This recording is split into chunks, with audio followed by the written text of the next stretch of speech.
What's up, guys? We're gonna be reacting to TikTokers who became horrible criminals.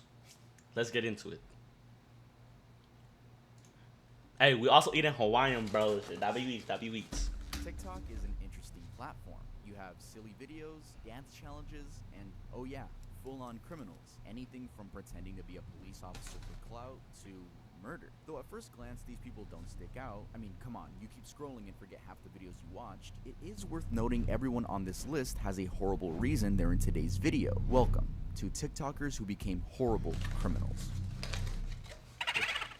Hey guys, welcome back to another video. That's right, we did it. We hit a month of weekly uploads. Y'all thought I couldn't do it? I'm proving y'all wrong. Thank you guys so much for the support in the last video. We hit the trending tab here on YouTube. I love hitting the trending tab. Trending gaming is cool too, but we all know that's like the junior of the actual trending tab. So thank you guys so much. I honestly didn't think they would put a video with the word racist on trending, but hey, they did it. But I do have to tell y'all something. We finally have physical copies of ear candy, and every single one is signed. So we have the CDs right here and the cassette tapes.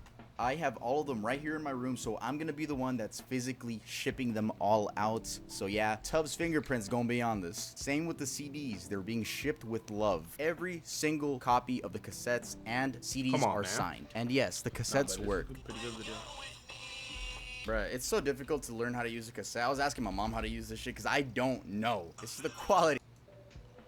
Claire Miller. We've actually spoken about this girl in the darkest TikTok iceberg, so if the story seems familiar, that's probably why. In a very bizarre case of cold-blooded murder, a girl told the police, quote, "I would have killed someone sooner if I knew I was gonna get McDonald's." The girl in question was Claire Miller, a 14-year-old 9th grade girl living with her parents and sister in Manheim Township, Pennsylvania. She made this statement after the police brought her breakfast a few hours after she was accused of stabbing and killing her 19-year-old sister, Helen. Claire, now age 16, used to look after her older sister Helen, who was wheelchair bound as she had cerebral palsy. Now, given her age and demeanor, you could probably mistake her for your average teenager on TikTok. She was a fairly known person on TikTok, going by the handle @spirits&such consulting. However, her TikTok account was not so average, as it now seems she had a dark side to her content. For example, in one video, she is seen singing along to the song, quote, "Don't Make Me Get Violent" by Carol's Daughter. The song is associated with the idea of wanting to hurt someone because they hurt you. The exact lyrics she sang along to were, "Don't make me get violent, I want my ring back, baby that's a diamond." Her account featured other similarly oriented sounds that you wouldn't think you know anything about. Then you find out this girl became a murderer, and you look back at these sounds and you're like,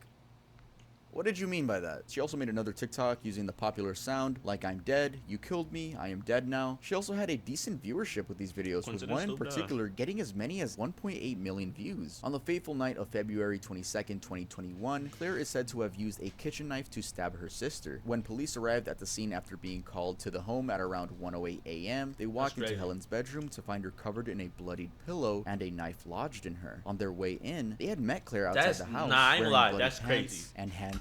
No cap, bro. Like, are you serious? I feel like some people, like, you gotta see, there's gotta be signs of this. I promise you, there's gotta be signs. Like, some people you could just tell, gang. Nah, I don't know, bro. But them parents, there had to be signs.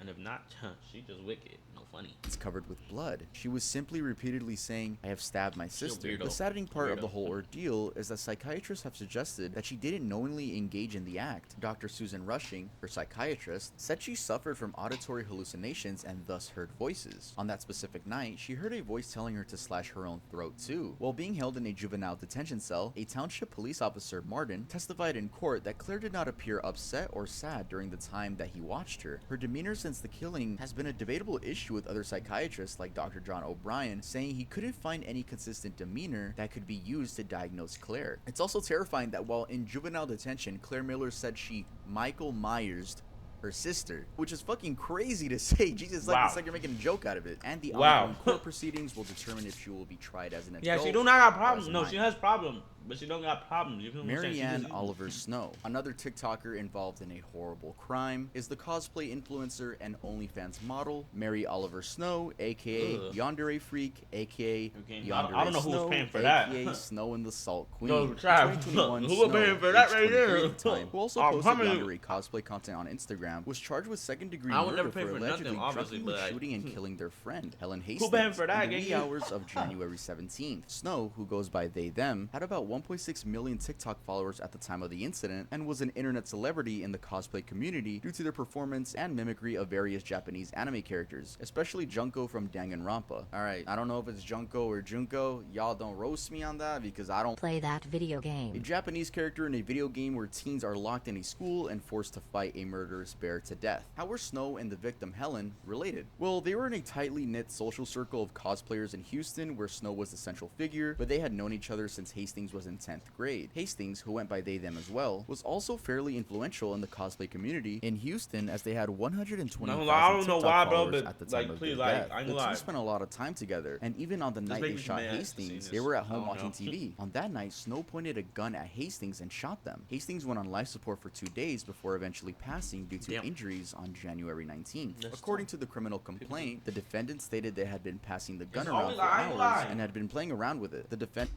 Another thing, it's always these type jits, no, like, disrespect, or I'm trying to be respectful, but it's always these type jits that stuff happens. You know what I'm saying? They be watching too much damn TikTok in 2020. You feel me? said they weren't paying attention hard enough and they might have been too drunk. The defendant said the compliant came up to them and was joking around, telling the defendant, "Ooh, shoot me," as they were laughing, and the defendant said, "Oh, okay," and said it went off, saying they were in shock and that it was supposed to be empty. The defendant said they didn't load it and don't know how it went off. The defendant told their friend to call 911 as they moved the gun away from the complainant. The defendant told their friend to call 911, and the defendant also said that the 911 operator told them to place the gun back in its case. The defendant also stated that they were watching Gotham and said that they were drunk, laughing, messing around, and the gun had never been fired before. Later, Snow got indicted, and according to Texas law, they faced up to 20 years and up to $10,000 in fines for second-degree murder. They've been out on a bond of $20,000. The exact accusations against them included recklessly causing death by pointing a handgun and pulling the trigger. Snow initially claimed that the shooting was an accident, that they were friends playing around with a Glock handgun they believed was empty, but the evidence presented by the prosecution suggested otherwise. For example, Snow posted disturbing content on their social media accounts, including TikTok videos in which they pretended to harm themselves and Instagram posts with captions such as "Blood is pretty." Their persona, Yandere, is also disturbing as it derives inspiration from the anime meaning, which is a person that sometimes is affectionate and sometimes wants to kill you. Interestingly, Snow's case raised questions about the connection between violent content on social media and real-life violence. Some experts argued that exposure to violent content can desensitize people to violence and make them more likely to engage in violent behavior. This might just explain why Snow simply took a 3-week break from TikTok after the incident and went right back to posting her usual cosplay content. They, however, faced a lot of backlash for the insensitivity, especially after their video singing along to the audio, "Goodness, you're bleeding, what a wonderful feeling, you're down and you're pleading, my head is just reeling." So that goes to show, if you post edgy content on social media and, you know, that 0.0001% you accidentally kill someone, it's gonna be used against you. Yeah, I tried to find some 2023 updates on the case, but from my knowledge, There. he's still out on bail and the court cases are still ongoing. Lock Ali her up. Abulaban. On October 26, Nah, I don't know. 2021, a popular I would just say TikToker, lock Ali her up. Abulaban, shot But I and don't killed know his too much. wife Anna Abulaban and a man, Rayburn Cardenas Barron, in a twisted case of suspected extramarital affair. This happened at their apartment in Spire, San Diego. Abulaban, aged 29 at the time, was a TikTok star that went by the username @JinKid and had a little over 940,000 followers on the app. His rise to fame was a result of his popular impersonations of the character Tony Montana from Scarface. In the movie, Montana is a powerful drug kingpin in Miami. Ali also did other comedy acts and impressions. So, how did the murder happen? Well, a few days earlier, on October 18th, Ali had been forced out of his 35th floor apartment by his wife and had moved into a nearby hotel. However, he had a secret key and later used it to sneak back into the home and planted a listening device on his 5-year-old daughter's iPad. He had suspected that his wife was cheating on him, hence the listening device, and in the afternoon of October 26, 2021, Ali listened in on the device and he heard his wife and a man, quote, giggling and talking. He rushed to the apartment and just around 3:10 p.m., the police were notified of the shooting. He had gone in and shot at the man, 29-year-old Barron, 3 times before shooting his wife, 28-year-old Anna, Damn. once in the head. Both died at the Yo, I was just gonna say, yo, bro, why you finna shoot the person that she doing it with? He probably know. But like, it's really the wife's fault. You know what I'm saying? I'm gonna say, shoot the wife, but just shot both of them. Okay, my fault, Brody. scene. Ali then took But off damn. and went to pick up his daughter from school. Afterward, he called his mother to confess killing his wife and then called the police. He was arrested while traveling on the eastbound highway about 45 minutes later with his daughter in the vehicle. The prosecution claims that Ali was motivated by jealousy and a desire to control his wife. He pleaded not guilty to the charges, and his defense team argued that the prosecution's case was based on circumstantial evidence. The defense also argued that Ali's mental state at the time of the killings was impaired by the use of cannabis, which may have affected his perception of events. But it didn't work out because there was security footage of him running out of the apartment in a hurry.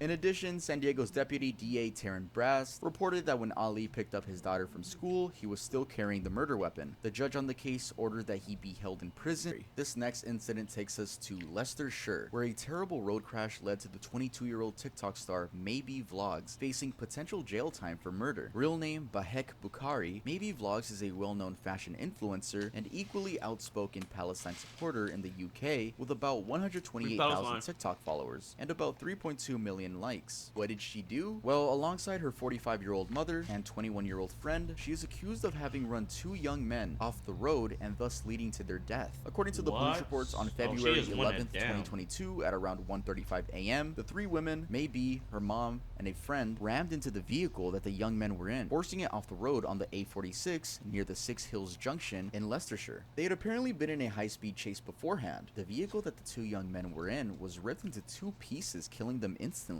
It's suspected that more than two vehicles were involved in the crime, and so an additional two men have been charged in the case since a gray Audi TT and a blue seat Leo were captured going at equally high speeds near the collision at the time of the incident. It's not said, but it can be assumed that the girl was racing the other car with the other people that got charged as well. Though I don't know why you would be in a car racing with your mother next to you.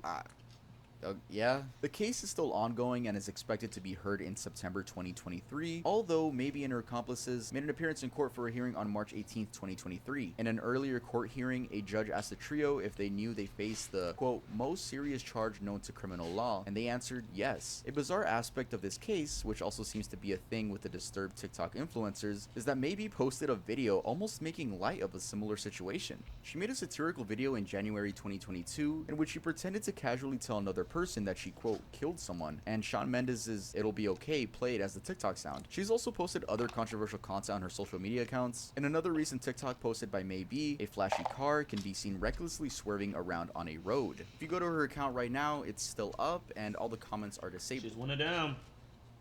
Cameron Herron. This is another person we talked about in The Darkest TikTok Iceberg. By the way, you should watch that if you haven't. This next crime is interesting because the TikTok influencer behind it got even more famous and amassed new fans after it happened. The person of interest here is Cameron Herron, a TikTok star that was known for illegal street racing and his general love for cars. Aged 18 years old at the time, Herron got on the wrong side of the law after running over a mother, Jessica Reisinger Rubinal, 24 years old, and her daughter, who was just 21 months old. The accident happened on Bayshore Boulevard in Tampa, Florida, where Herron raced a friend who was 17 at the time. Herron had just gotten a new Ford Mustang GT as a gift from his parents, and as he was driving, he pulled up next to his friend just at a stoplight. When it was their turn to go, they rapidly accelerated, and unfortunately, Herron lost control of his car. He swerved and hit Jessica, who was pushing her baby on the stroller to the waterfront.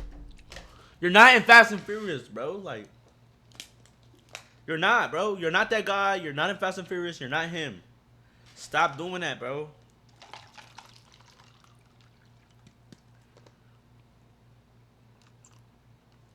I wouldn't just think like, oh, it's cool. Like, yo, bro, stop going fast. You're not cool. It don't prove nothing. Damn. Only shows you dumb, bro. Come on. Sidewalk. The vehicle's diagnostics after the accident show the Mustang was doing 102 miles per hour before trying to brake. Bayshore Boulevard's zone speed limit was 45 miles an hour. Later on in 2021, Cameron Herron, age 21, pleaded guilty to vehicular homicide and was sentenced to 24 years in prison. He is serving time at the Graceville Correctional Facility in Florida. His friend Barano, who was in a Nissan Altima, also pled guilty and is serving a 6-year prison sentence. Herron's brother Tristan, who had been a passenger in the seat of the Mustang, had been charged with racing, but the charges were later dropped. As mentioned earlier, the interesting part of this case is that despite his conviction, Herron gained new fans on TikTok, and together with his existing followers, they started a campaign for his release with hashtag Justice for Cameron. In 2021, the hashtag had over Yeah. What justice, bro? There was no justice to this, bro. It's straight buffoonery. That's what that is. 26 million views, and his name, hashtag Cameron Herron, had over 1.8 billion views. Many argued that his sentence was too harsh and claimed that he was, quote, too cute to go to jail, with some terming him as cute, innocent, and brave. Jesus fucking Christ. Also, over 32,000 people signed a change.org petition titled Demand for 24 Years Sentencing Judicial Review of an Unavoidable Traffic Accident, citing reasons, and one of them was the fact that the family of the victim got $6.4 million in compensation. Critics have pointed out that Cameron's actions resulted in the deaths of 2 innocent people, and his sentence is very appropriate given the severity of the crime. Though there's always going to be those weirdos on the internet that I guess like murderers to this degree. Whatever. Let's just They're like bad boys. They're weird. Jonte Collins and Eric Dodds. How about committing a murder with your partner, then going online to try to defend them, and then both of you end up getting arrested? Well, that was the case for TikTok and OnlyFans couple Jonte Collier. I think they were talking about like their Eric partner. Dodds, No, that's their partner. 23 years old and living in Huntsville, Alabama as of These boys 2022. tough The couple's rise to fame on TikTok was fueled by their pro-LGBTQ+ stance, and they had amassed over 800,000 followers. Their account primarily shared mini vlogs and life updates on what they did together. They were arrested and charged with the murder of Dakota Bradshaw in Georgia, which happened on August 1st, 2022. Collier was arrested on August 10th, and Dodds was later arrested on August 16th, 2022. Major Mike Freeman of the Walker County Sheriff's Office said he received reports of the shooting moments before witnesses put the couple at the scene. 417 East Peachtree Street, Rossville, Georgia. Witnesses said they saw a red truck and a blue Dodge Challenger leaving Bradshaw's home just after the shooting happened at around 1:17 p.m. The shooter was said to have gotten into the red truck. Bradshaw was found shot inside his home and later pronounced dead at a local hospital. Collier was arrested first after his home was raided by the police, and shortly after Collier's arrest, Dodds posted a video on their joint TikTok account claiming his partner's innocence. In the video, he says, quote, "No, he hasn't done anything wrong to no one. Y'all know John. John would not harm a soul. He's the most free-spirited, caring person that I know. He loves me even more than I love myself." End quote. He also made a GoFundMe campaign to raise money for his defense. However, just a few days later, Dodds was also arrested in connection with the murder. What? Collier was initially jailed in Alabama's Madison County before extradition to Walker County Jail. Bro, Dodds, on the other bro. hand, was Yo, in bro, Limestone County out of all in the videos, Alabama gang. and awaits extradition to Walker County Jail in Georgia too. So if they actually did it, we'll have to wait for the trial to continue. Chosen Terrell Hanna. Now, this was an interesting case where the dude got caught for robberies because he was wearing the same shoes he wore during the robbery on his TikTok account. They were customs.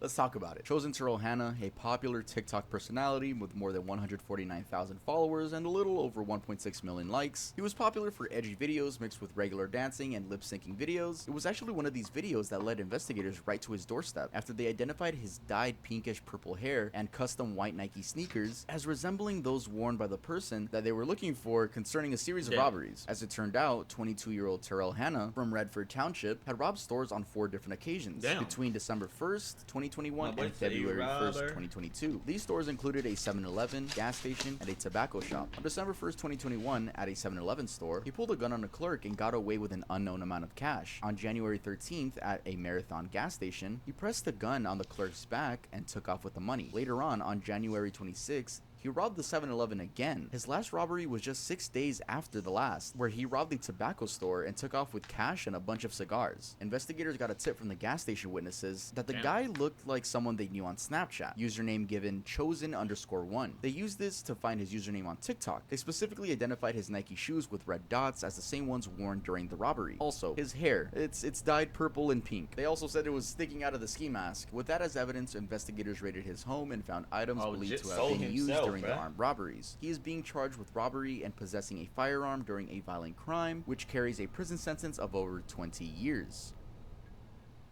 Haneen Hassam, an Egyptian TikTok star named Haneen Hassam, was arrested and sentenced in 2022 on human trafficking charges. Though this case is controversial, and you'll see why. Hassam at the time was a student and dabbled as a social media influencer, having over 1.3 million followers on TikTok. She was convicted despite her crime being one that sparked the interest of human rights activists. The activists argued that the charges were part of a crackdown on female social media influencers in Egypt, which was, quote, absurd, as these influencers were doing just what other influencers do every day. Hassam, alongside 11 other female social media influencers, was part of a crackdown by Egyptian authorities for making content that, quote, violated the family principles and values upheld by Egyptian society. In her videos, she had been encouraging girls that were over 18 to post videos of themselves on a video sharing platform Likey, where she said they could make money by going live. In one specific video, she told her followers that they could make over $3,000 by doing live broadcasts, but the authorities interpreted this as encouraging illicit online sex. She denied the charges, explaining that, quote, "I've never said anything bad in my videos. I never said I wanted girls to do inappropriate things to earn money. I said respectable girls could earn money on social media," end quote. She was initially sentenced to 10 years in prison, but after global outrage from activists, her sentence was reduced to 3 years and a fine of $10,740. I'd like to read this tweet from My El Sadani. What does it mean for an Egyptian court to convict TikTok influencers Haneen Hassam and Mawada Al-Adam on human trafficking charges? It means they're criminalizing what influencers globally do every day when they invite others to work with them and monetize TikTok activity. I don't know if she was paid by Likey to promote their service, but it reminds me of when influencers were being paid to move to Triller. Do you guys remember that?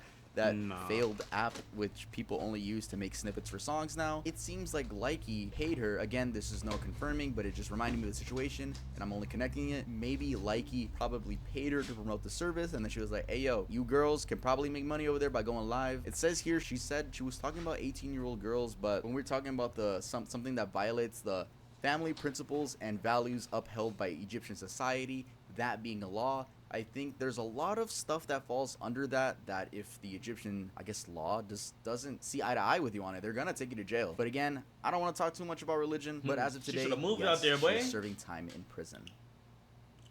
Rail Simmons. Our last TikToker is Rail Simmons, a fairly influential Minnesota man who decided to impersonate a federal officer to his 10,000 TikTok followers. Aged 53, Rail Simmons from southern Minnesota was sentenced to 6 years in prison for pretending to be a federal officer on TikTok. He made a TikTok profile under the username Ray Reeves and presented himself as a federal agent to his followers. In the videos, he displayed and wore law enforcement gear, as well as showcased guns and badges despite never being employed by the U.S. Department of Homeland Security or sworn in as a law enforcement officer. His crafty scheme seemed to thrive as he gained more followers and only got stopped once a woman he dated tipped the police. After his home was raided, the investigators found a lot of deadly weapons: 8 firearms, a blasting cap, a detonating cord, assault rifles, silencers, and thousands of rounds of ammunition that were mostly unregistered. He also had body armor, badges, emblems, and documents to aid his fake persona. It was also surprising that he had a conviction in Colorado and thus was legally not allowed to possess any of the weaponry found at his home. He was charged with the impersonation and unlawful possession of firearms. He pleaded guilty to both charges and was sentenced to 6 years in prison and 3 years of supervised release. He got sentenced in 2022, which means he will be out in 2028 for pretending to be a police officer for clout points. That's a new one, guys. I had never heard of that. I've heard of impersonating maybe a U.S. Marine. I'd never heard of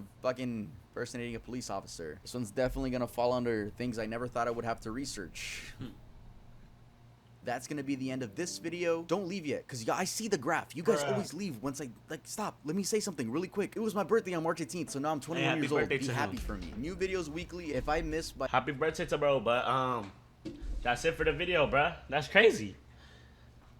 TikTok jits be tweaking, kind of. Unlawful conviction as well, maybe? Peace.